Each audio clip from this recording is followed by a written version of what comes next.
사라진 공터. 새로 이사온 유키온의 집에는 넓은 공터가 있어. 푸르른 잔디가 자라고 있어서 마치 고라쿠엔 야구장 같았지. 유키온의 집은 맨션 13층이고 공부방은 4평 정도의 작은 크기지만 붙박이장의 문을 밀어 젖히면 바로 넓은 공터가 나왔어. 나도 처음엔 무척 놀랐어. 왜냐면 맨션 13층에 공터가 있다니. 그 누구도 도저히 믿을 수 없는 사실이었으니까. 하지만 유키오는 말했어. 누구에게도 말해서는 안 돼. 알았지? 응. 우리가 어렵게 놀이터를 발견하면 곧바로 어른들이 쫓아와서 출입금지를 시켜버리거나 빌딩을 세워버리지. 언제나 그랬어. 그래서 나도 이젠 이런 멋진 공터가 있다는 사실을 어른들이 알아차리면 어떻게 될 것인지 뻔히 알고 있어.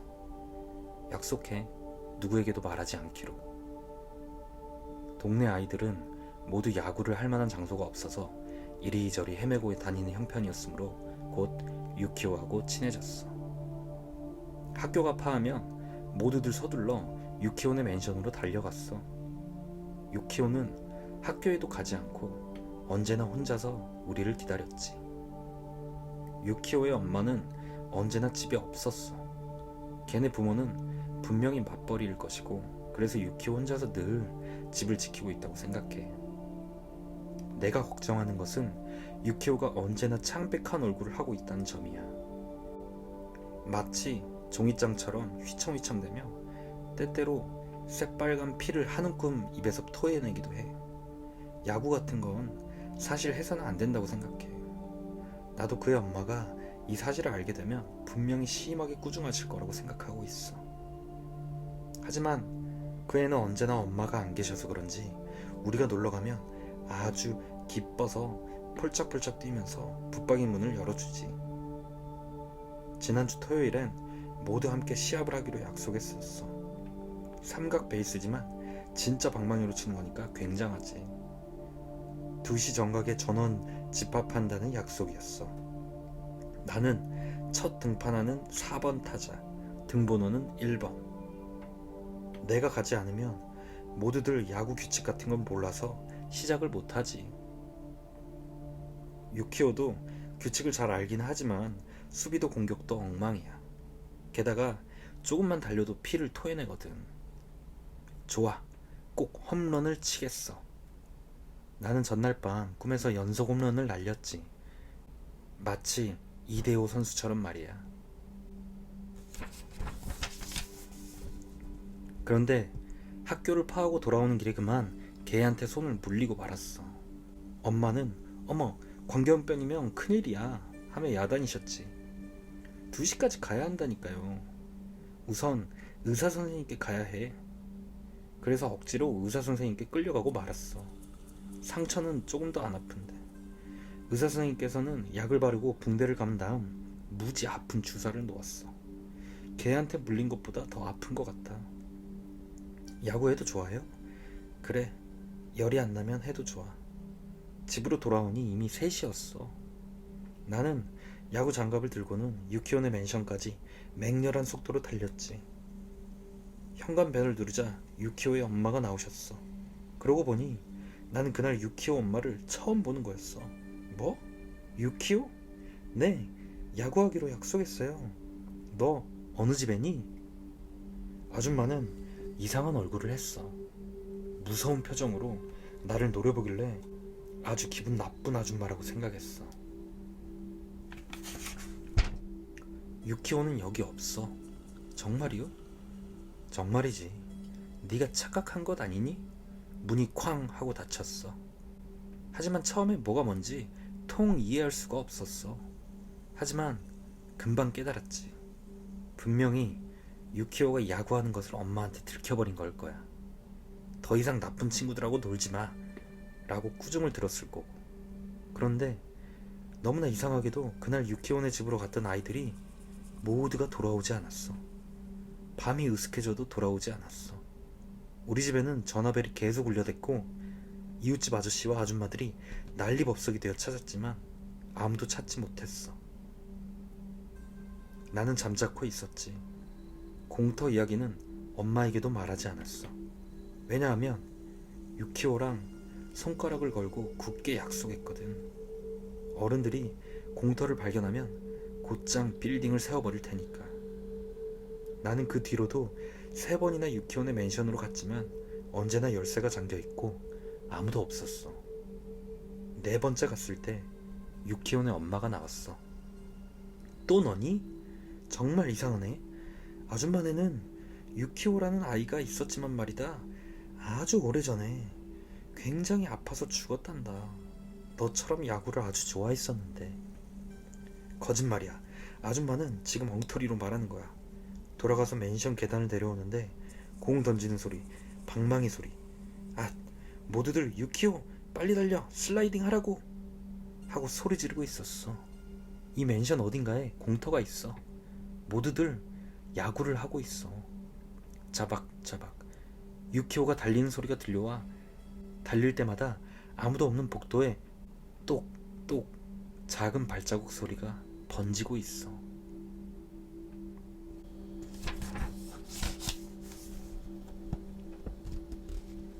흰 팔. 전철 N역의 가드레일 밑에서 시체 절단 유기 사건의 팔이 한 개 발견되고 나서부터라고는 하지만 밤이 으슥해서 이곳을 지나면 콘크리트 벽에 갈라진 틈으로 흰 팔이 쓱 하고 뻗어나와서 손짓을 하거나 통행인의 목을 조른다고 하는 괴상한 소문이 사람들 입에 오르내리고 있었다. 어느 추운 겨울밤에 나는 N역 남쪽 입구에서 이 가드레일을 향해 어슬렁어슬렁 걸어가고 있었다.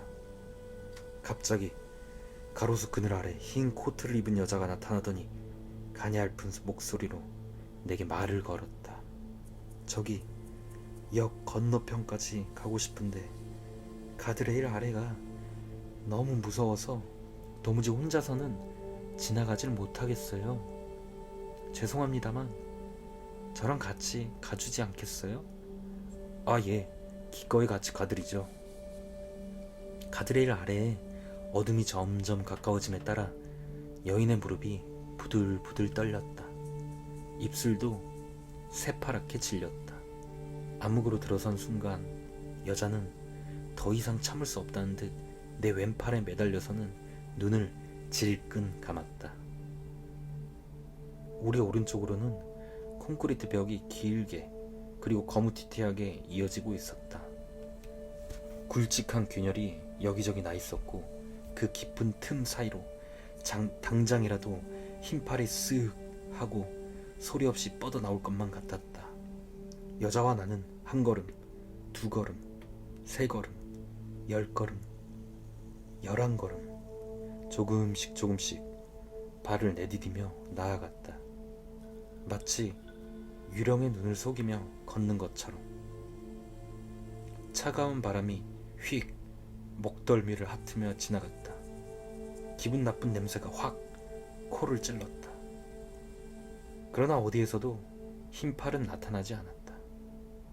아무 일 없이 가드레일을 빠져나왔을 때야 여자는 간신히 눈을 떴다.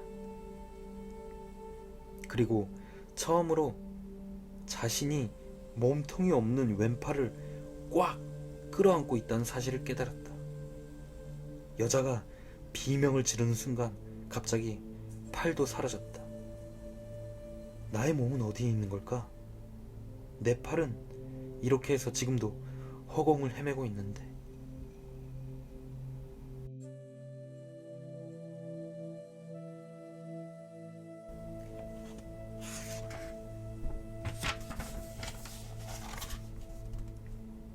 마을 집회. 노인들의 술자리에 아름다운 아가씨가 1명. 하지만 그녀의 창백한 얼굴이 어딘가 심상찮다. 어디서 길을 잃어버렸을까? 나는 어쩔 수 없이 정상까지 되돌아가 보기로 했지만 이번엔 정상까지 가는 길이 확실치 않다. 야호! 아무리 소리를 질러도 대답하는 사람은 없다.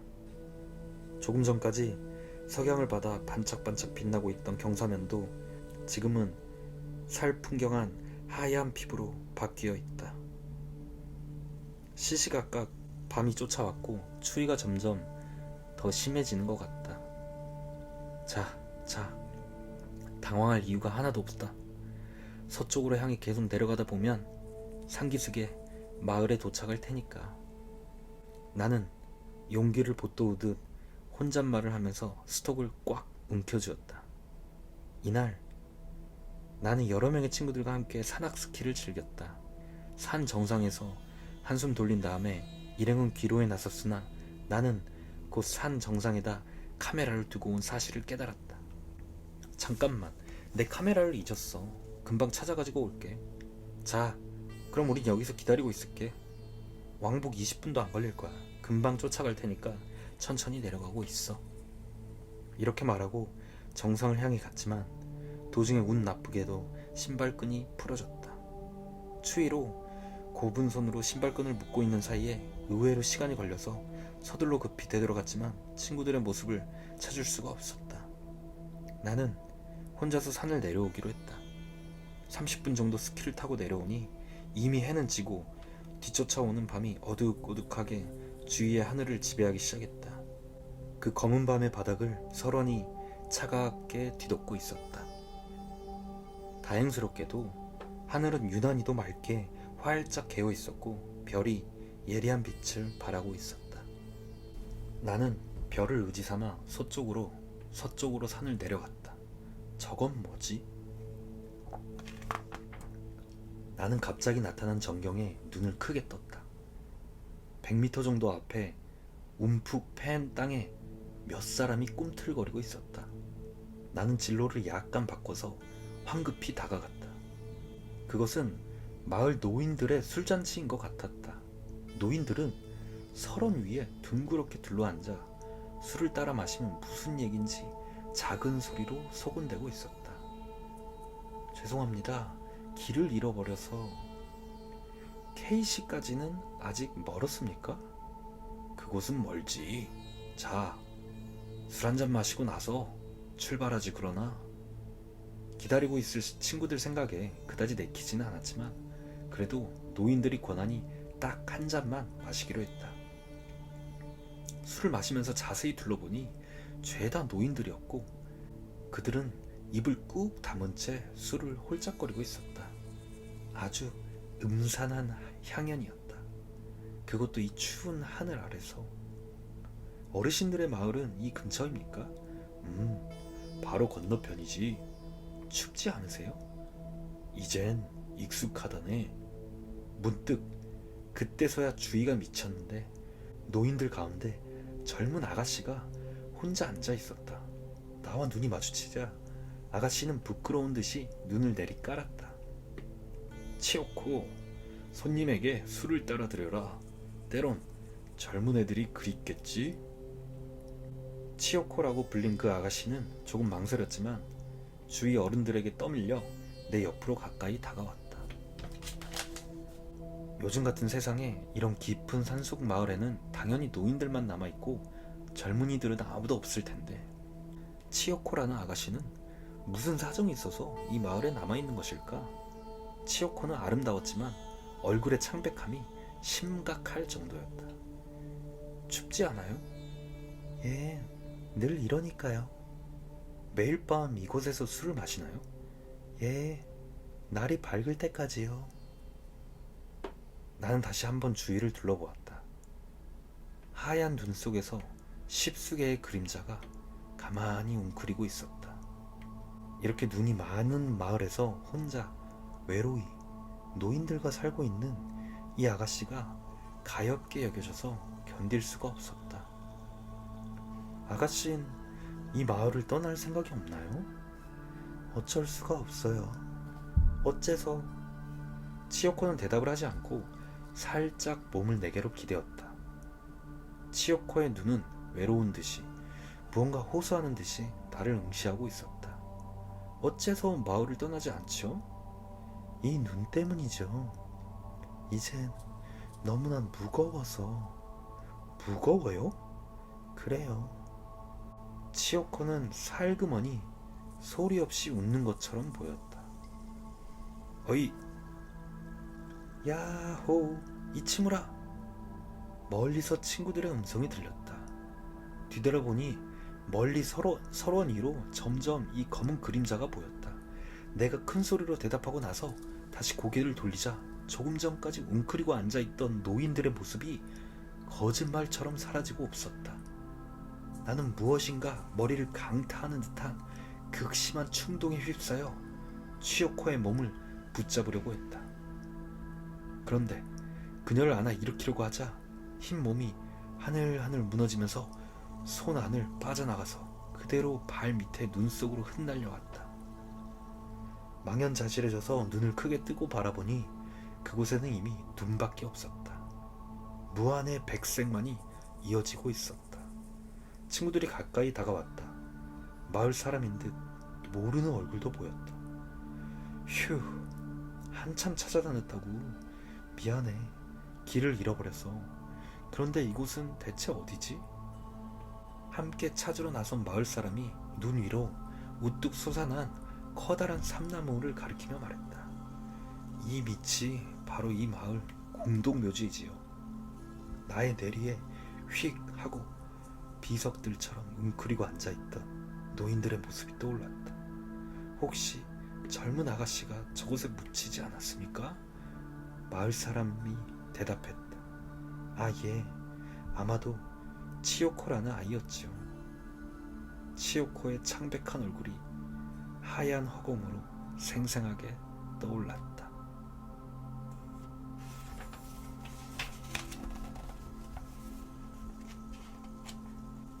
9번 홀. 이 부분이지요. 톱날같이 삐죽삐죽 솟은 산이 정면으로 보이고, 자 봐요. 저쪽에 굵은 삼나무가 보이지요? 예예.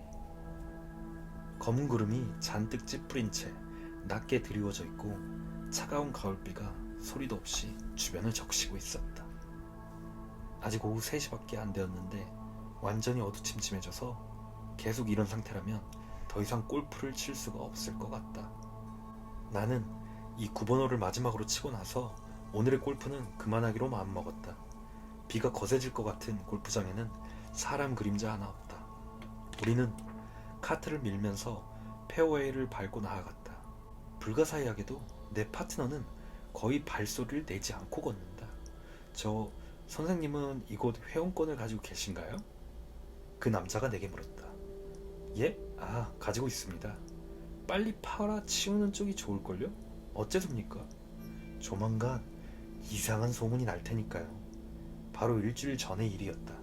이 클럽의 회원이 9번 홀에서 오른쪽 덤불 속으로 공이 빠져서 그것을 찾으러 갔다. 아무리 기다려도 돌아오지 않아서 친구들이 내려가다 보니 나무 덩클에 목이 감겨서 죽어 있었다. 골프장 측에서는 결사적으로 이 사실을 쉬쉬하며 수습하려 했으나 그보다 더 빨리 소문이 흘렀다. 그게 지난주의 사건이라는 겁니까? 그렇다는 얘기입니다만. 남자는 머뭇거렸다. 이 사람은 골프장에서 지금까지 한 번도 본 적이 없었다. 오늘 오후 클럽하우스 카운터에서 코스를 신청하고 있는데 매니저가 로비 한 구석을 가리키며 내게 부탁했다. 아까부터 기다리고 있습니다만 괜찮으시다면 함께 코스를 도시면 어떨까요? 남자는 50세 정도나 됐을까? 홀쭉하게 말랐으며 목에는 붕대를 감고 있었다. 목이 아파서일까? 목소리도 어쩐지 이상했다. 핸디는 나와 같이 15. 그리 말이 많은 편은 아닌 듯. 우리는 내내 입을 꾹 다물고 조용히 플레이를 계속했다. 그런데 이 9번 홀로 들어서면서부터 남자가 갑자기 친근하게 이야기를 건네오기 시작했다. 이상한 냄새가 나지 않습니까? 남자가 말한다. 아니요, 별로. 그래요? 이 땅이 예전에 어떤 용도로 쓰였는지 알고 계세요? 이 에스컨트리 클럽은 바로 6개월쯤 전에 조성을 끝마친 골프장이었다.